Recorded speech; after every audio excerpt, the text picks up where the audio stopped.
Hey folks, my name is Pete. I am working with Tom Bush and Mark Carrier to organize observers for the 7 high school ultimate tournaments in Kingston over the next month and a bit.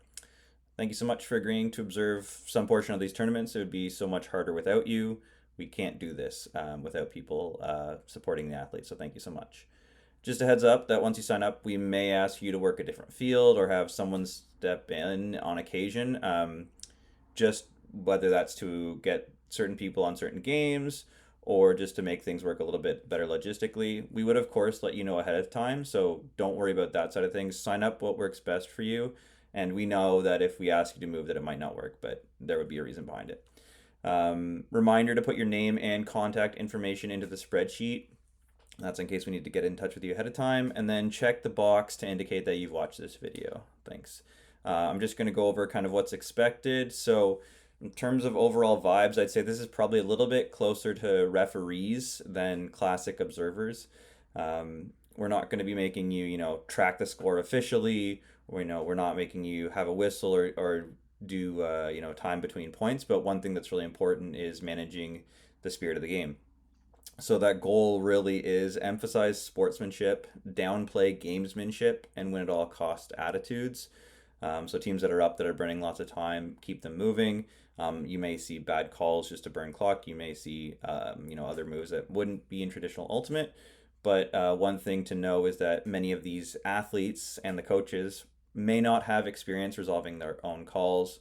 They may make outright bad calls, talk over opponents or teammates, or maybe even just try to bully their way to a win. But your job really is to make sure that we don't get to those points by being active early. And then in terms of rules, we don't need you to know all of the rules specifically, but rather understand the general spirit of them. And so, I mean, there are lots of rules in Frisbee. Hopefully, you've got a good knowledge of the basics. But if you're not sure on a specific instance or application of something, I always default to my interpretation, which is that all the rules are written such that play should restart as if the infraction didn't happen. And if you use that as a goal, you're not going to go too far wrong.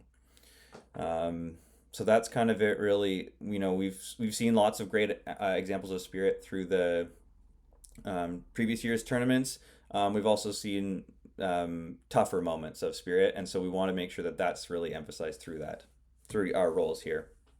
And then in terms of game specific stuff, and expectations. We'd really like you to be there 10 to 15 minutes before your first time slot. That makes sure you can check in. And either Tom or Mark will have a penny or a hat or something to identify you as an observer. We would like you to identify yourself and introduce yourself to coaches at the start of the game so they know who to come to if things are going wrong. Um, Ideally, you're observing the disc flip and being aware of the score. And then the expectation is that when a call is made, you are starting to walk towards all of the calls within about 5 to 10 seconds. So you should be moving up and down the field a little bit with the play. You should be able to hear what's going on. And if you feel like it's not being resolved or there isn't like a clear resolution quickly, you should be quite willing to step in.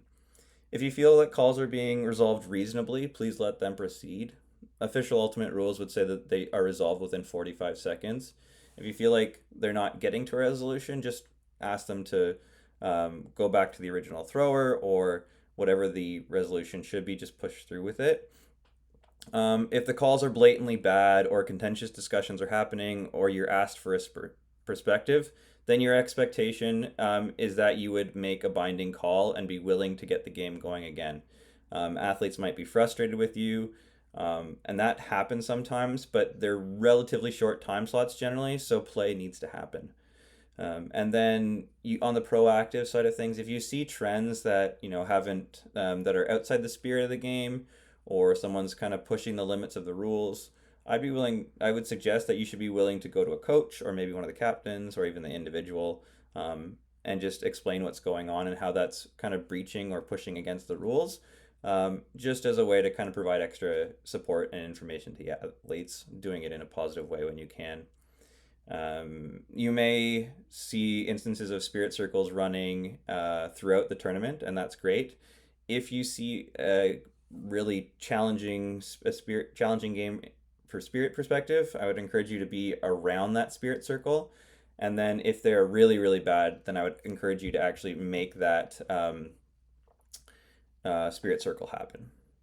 Finally, this year we're asking for people, observers, to try to have just a mini debrief every game or two with one of the head observers that are going to be there. So that might be Tom, Mark might be around, and I might be around too. So one of those three people, if you can work it into your schedule, just check in.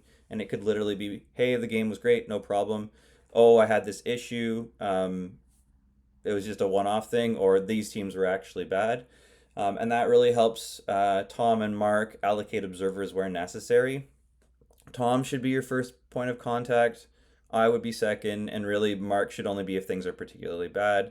Mark's going to be doing so much more admin, so we're trying not to put too much on him, only bringing him in if things are particularly rough. So that's it. Once again, thank you so much. I'm so looking forward to seeing you on the fields. Please remember to sign up for some time slots, put your contact information in, and mark the check box that you've done this video. Thanks again. Take care. Bye.